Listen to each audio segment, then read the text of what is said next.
Manipulism and the Weapon of Guilt, Collectivism Exposed. Written by Mikkel Clair Nissen. Narrated by David Bucci. Chapter 1. Waking Up on the Dark Side of the Obvious Truth. For several years, I have felt obligated to tell my side of this story, especially since the climate convention COP15 in Copenhagen in December 2009, where Oprah Winfrey visited Denmark and later proclaimed that Danes were the happiest people in the world. She was supported by data from Dr. Adrian White, Ph.D. in sociology from the British University of Leicester. Ironically, for over 5 decades, in the era 1950 to 2006, Denmark's suicide rate has averaged just about double that of the United States. Also, Denmark has a much higher rate of alcohol consumption. Moreover, in the same 5 decades, Denmark's suicide rate has averaged almost triple that of the United Kingdom, countries with the exact same climates. In addition, Denmark has one of the world's highest consumption rates of antidepressant medications, a rate that is steadily on the rise. Undeniably, Denmark's suicide rate has been reduced to a more moderate rate. These statistics are nonetheless deeply misleading since excessive usage of suppressant medications in Denmark are responsible for subordinating, in addition to obscuring, what would otherwise be a much higher suicide rate. Something here simply does not add up, making it difficult for me to agree with Oprah. Unfortunately, all countries have a dark side of the obvious truth. Not much longer than a decade ago, the way I thought and acted was absolutely no different than the thoughts and actions of any of my fellow citizens. I acted impulsively and subconsciously, indoctrinated with my country's oppressive inhibitive mentality. My intellectual transformation took place slowly after having traveled and worked for many years abroad.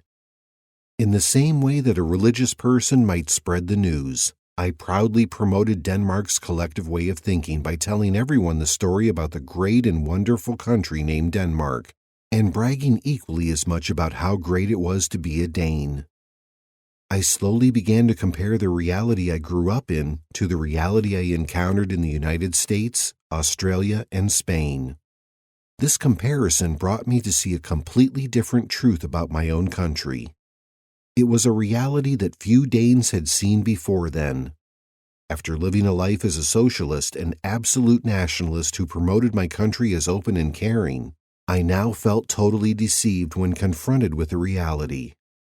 I felt embarrassed by the fact that I had personally traveled the world for so many years promoting socialism and a nation that was, and still is, absolutely contrary to what I claimed.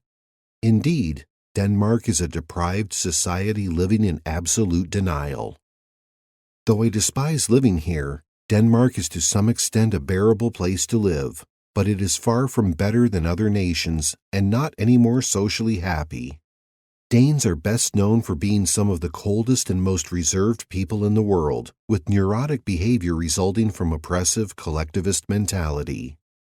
I had a poor yet reasonably decent childhood in Denmark's then safer society. I grew up among socialists in Denmark's democratic socialism and was indoctrinated by family, friends, and fellow citizens, and consequently, I was assimilated into their vicious, oppressive, pathological mind game. I once told a friend that I felt like the Danes owned my thoughts through their continuous attempt to undermine my true individual self.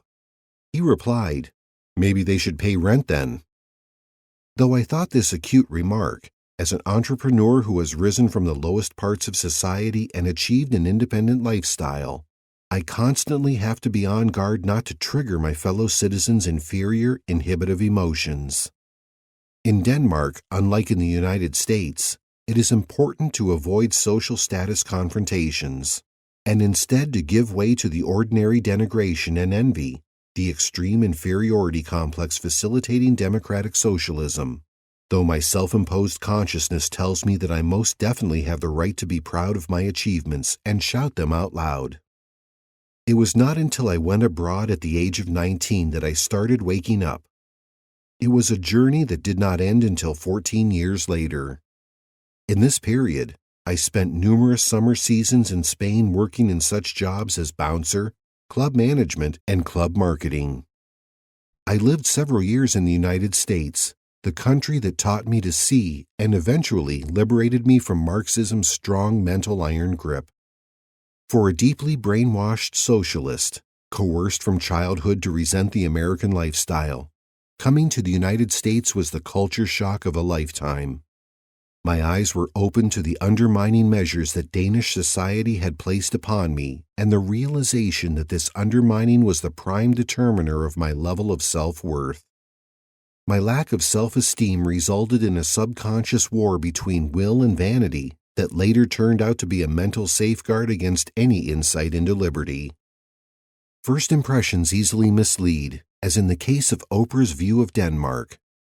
One neither sees a person's true character nor a country's true nature until having become truly familiarized. Likewise, one must leave one's natural societal surroundings to truly see and understand its hidden side. This personal story, this exposure, is the exact reason why totalitarian collective societies, for example, China, North Korea, and Cuba, restrict information and the right to travel. I slowly began to compare the enormous differences I observed on my journeys, not only between cultures, but also in regard to mentality and behavior. Upon every return to Denmark, I gradually became more and more aware that something was awfully wrong with my country. Like a dysfunctional family, Danes are familiarized all through life with their particular behaviors. Thus, they think it is seemingly normal to live with these dysfunctions. Danes, regardless of social status, are terribly insecure. They are always picked on, compulsively corrected and policed, and regularly intimidated by each other. Known in psychology as pathological narcissism, these behaviors are a way of everyday life. Danes are distant, unlike Americans, whose confident mentality is friendly, uplifting, open, and encouraging. Foreigners often have the impression, due to feelings of inferiority, that Americans are too confident. Truly baffling were the differences between the unprivileged people in Denmark and those of the United States. The unprivileged people are unmotivated, miserable, and neurotic in my own country, though the government, the taxpayer, spoils them with everything. America's monetary lower class, who are given little or nothing by the government, are still ambitious, open, curious, and confident, in pursuit of happiness, regardless of their social or economic class. Truly mystifying was the fact that Americans, living in a nation with a great deal higher crime level than Denmark's, are less apprehensive by far. In the beginning, I simply thought that the United States was culturally different. Then I met and fell in love with an Australian girl, and eventually I moved to Australia. In Australia, I realized how far from the truth I had been. I felt puzzled by the apparent link between oppressive collective societal norms, more specifically, Scandinavia's most famous expression, "Don't think that you are more than others," and socialism with its intent to socially equilibrate. There was evidently more to Marxism's norms than meets the eye. Who else but the envious, inferior mind would have the need to debase others? Rather opposite to what I was used to, it quite simply became obvious that self-encouragement and self-assurance not only were positive, but also were actually appreciated, encouraged, and valued in liberated cultures, where the individual is expected to claim responsibility for oneself. My whole life I had been indoctrinated to think that Scandinavian mentality was normal, and in addition, I had been persuaded to believe it was truly unique. Yet in my work, first in Spain with East Europeans, people from behind the former communist Iron Curtain, and then in Australia, a country located thousands of miles away from my own, the patterns of inferior behavioral narcissistic similarities were overwhelming. Although still a conservative but largely Marxist-influenced society, Australia was not yet a truly democratic socialist nation. Australia was, however, clearly in the ambient transition and final stages of radicalization when I lived there. There I met the exact same ignorantly arrogant resentment toward Americans. Australians used the same comments and phrases as the Danes, had the exact same suppressed condemning mentality, and even had a name for this mentality, the tall poppy syndrome. This was my wake-up call. I slowly developed an interest in political ideologies, behavioral science, and psychopathology, and eventually I developed an interest in the social-psychological impact that different ideologies have on personal psyche, identity, and mentality. Thereby, I began connecting the pieces in a mind-breaking sociological and psychological puzzle. An everyday story. In 2009, I attended a course on sports science. On a break while attending class, some students and I were sitting outside enjoying the sunshine of the last days of summer.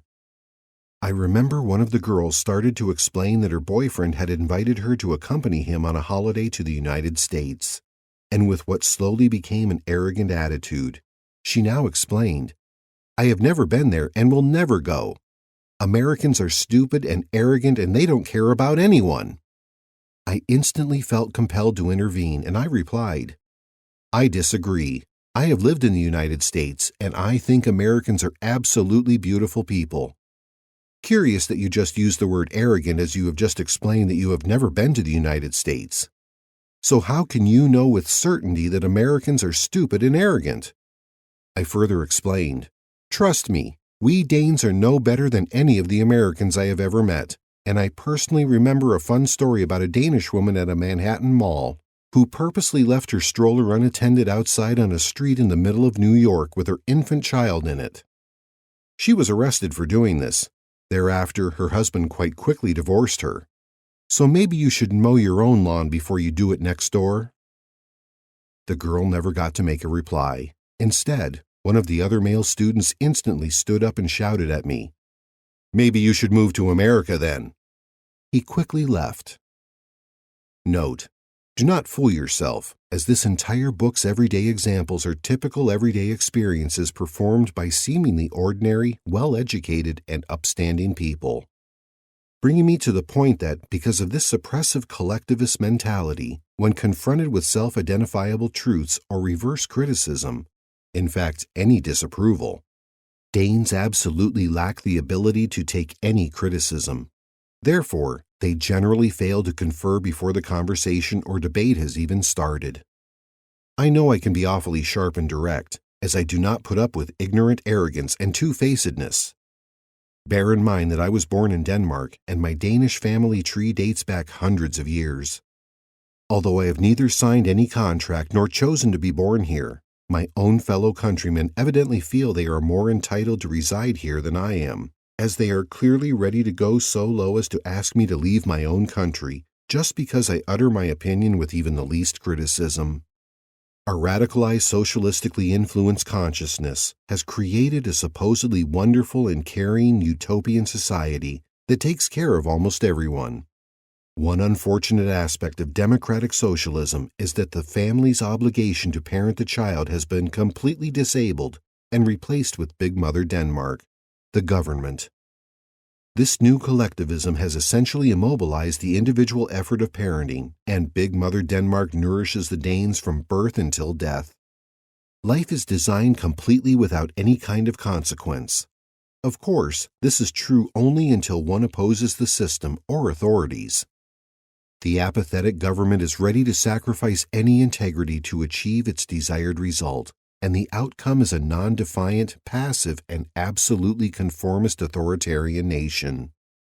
Apart from still seemingly possessing the right to freedom of speech, as well as supposedly living in a democracy, Denmark is only minutely different from the former Soviet Union or East Germany. What the master commands, the puppet does. Citizens of Denmark never question anything, unless, of course, an entitlement benefit is to be taken away. I recall the time when my daughter had to have a vaccine injection at the age of 5. Like many other parents, I told her a few days beforehand. I told her that it would hurt a little, but only for a moment.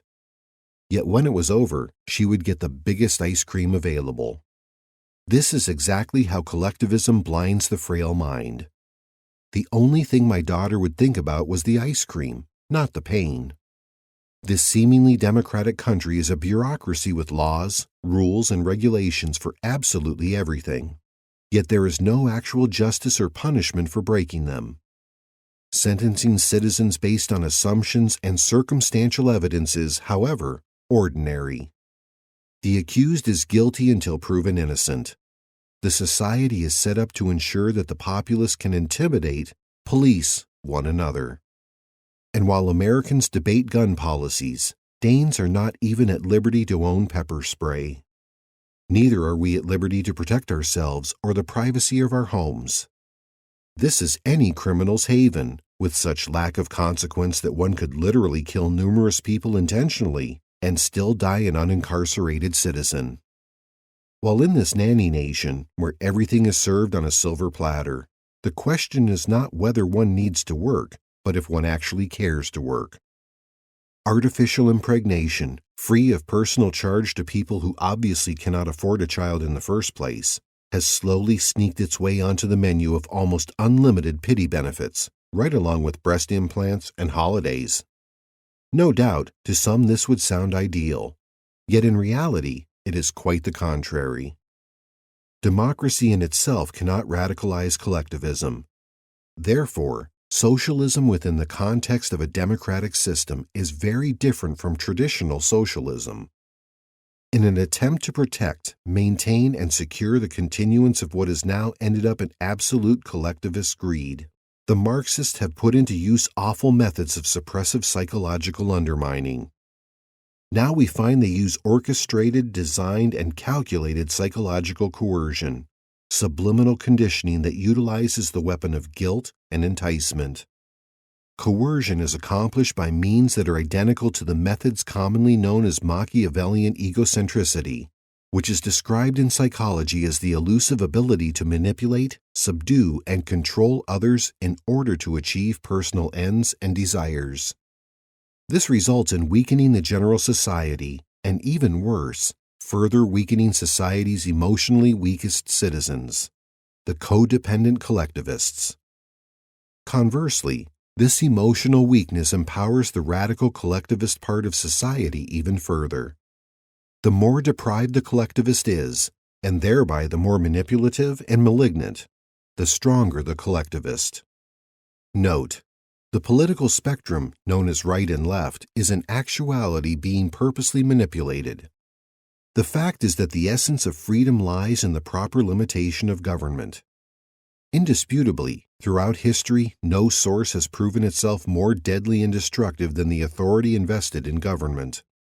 While this is general knowledge to those who enthusiastically advocate freedoms, most, unfortunately, are uninformed. Accordingly, this creates the perfect environment for deception. Indeed, an accurate political spectrum from right to left would undeniably begin with freedom, for example, non-intrusive government, self-sovereignty, and self-determination, defined by little or no government control. Thus, the political spectrum would end up on the left with totalitarianism. For example, authoritarian dictatorial government, subjugation, and tyranny, defined by unlimited government control. In accordance, a correct paradigm would begin with ideals of anarchy, endorsing no government. Next would come the ideals of libertarianism, also known as classical liberalism, endorsing limited government. Thereafter would come modern liberalism, also known as social-liberalism, endorsing greater government. Ultimately, the spectrum would end with the ideals of fascism, socialism, and communism, endorsing totalitarian government. Conversely, perfect deception is achieved through manipulating this spectrum by placing those who are in favor of egalitarianism, the notion of social equality, also known as Marxism, for example, communists and socialists, on the left wing.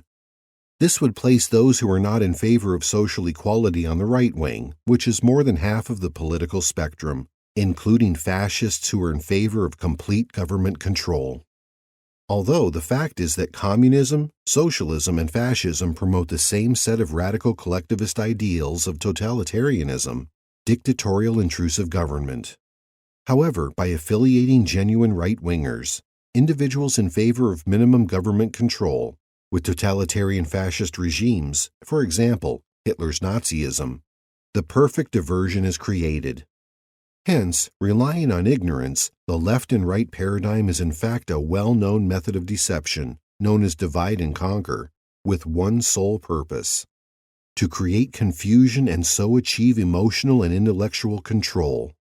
This technique consequently sets up the populace against one another, while allowing those who want to remain in authority to promote and achieve their exact agenda: totalitarianism, total government control. Although I am not particularly in favor of the left versus right paradigm, essentially believing these to be but variations and severities of a similar set of problems known as conformism. Thus, it is necessary that I utilize the paradigm, as doing so allows me to further exemplify how this perfect deception is employed. Accordingly, nations in Europe are generally so far left-wing, perfectly fueled by the deceptive left and right paradigm, that the left-wing social-liberal, more commonly known in the United States simply as the liberal or modern liberal, is perceived to be ultra-right-wing, and often even considered by European left-wingers to be right-wing extremists. However, caused and controlled by the endless, immense left-wing subliminal suppression in Europe, my research shows that the American liberal and the European social liberal are generally in no way emotionally compatible. America still has a chance to turn its great nation in the right direction. As a Dane who was born and raised in Denmark, I will, through my personal knowledge of my country, my culture, and its citizens, carefully take the reader step by step through 10 years of extensive social psychological research and observations to show that Denmark is collectivism's biggest propaganda hoax. I further intend to prove that Danes, virtually all authoritarian government supporters, such as communists, socialists, fascists, and social liberals, are being subjugated, unlike genuine freedom enthusiasts. I will prove that the happiest people on earth, supposedly the Danes, do not have any option to create their happiness, but only to imagine being happy. Furthermore, this book will carefully teach the reader how a democratically, socialistically infiltrated government, in this case Denmark's, is completely controlled. It is dominated entirely by only a minority of society's absolute weakest citizens through an emotional process that disables and mentally enslaves the majority of society. The result is the exact in nature to the Stockholm Syndrome, creating falsified contentment or learned helplessness through entitlement benefits combined with suppressive manipulation, emotional coercion, and reverse psychology, results in feelings of inferiority and codependency, thereby achieving the perfect societal mind control, manipulism. I will further teach how my former political viewpoints work sociologically and psychologically, and I will prove that the key that facilitates collectivism is severe pathological narcissism. This book will in fact demonstrate that various but severe levels of deprived mental health drive a majority of Marxists, the mental illness of narcissistic personality disorder, or NPD. These supposed ideologies are all founded and facilitated by one single source: malignant narcissistic coercion. By means of destroying true individualism and mental freedom and emotionally weakening its citizens, Denmark has necessitated codependency and attained its goal of accomplishing the perfect human organism for the intent of fabricating social equilibrium. Ultimately, these methods create perfectly subjugated human beings, insecure people who are, or will be, at an absolute standstill through most of their lives. These are people who cannot take criticism or respond rationally to any criticism. People who are more or less disabled from questioning or criticizing their political views, the government, or their country. This is all the result of perfect coercive collectivist mind control with an iron grip so powerful that it reaches the farthest right-wing political parties of society, radicalizing otherwise right-wing individualistic politics. In other words, this book will explain how Denmark accomplished the creation of the world's most seemingly free society, which is actually the perfect totalitarian state, a society completely without a political right wing. This is the ultimate goal of democratic socialism, or what I choose to refer to as neo-communism. The following disclosure is absolutely not unique to Denmark. This book only uses Denmark as an example, although no country in the world could ever serve as a better example. While Denmark and other similar Scandinavian societies are exceptional and quite unlike anywhere else, this path is in various degrees identical for all countries in the newly monopolized democratic-socialism superstate known as the European Union. In fact, this process is taking place to some degree all over the world, and now the process has come to take its turn in the United States. The monetary part is the least of Marxism's problems. If it were not for what this book is essentially about, my growing awareness and exposing of collectivism's awful subliminal secrets, I would definitely be a socialist today.